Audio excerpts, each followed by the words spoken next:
Anim na individual patay sa lumubog na bangka sa Chile at Lantern Festival sa Shanghai, China.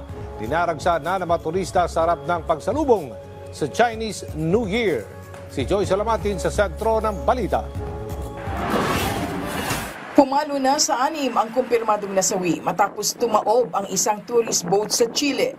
Galing sa Osorno City ang naturang bangka at tumaob sa bahagi ng Rio Negro bago makarating sa Pacific Port.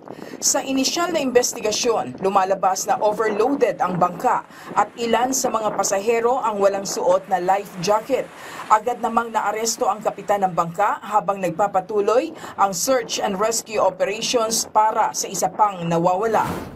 Kinumpirma ng Estados Unidos na maaring maipagpatuloy ang ceasefire deal sa pagitan ng Lebanon at Israel sa February 18. Bago ito, sinabi ng Israel na mananatili sa South Lebanon ang kanilang mga militar sa kabila ng itinakdang deadline. Patuloy naman ang pagmomonitor ng US sa naturang kasunduan sa pagitan ng dalawang bansa.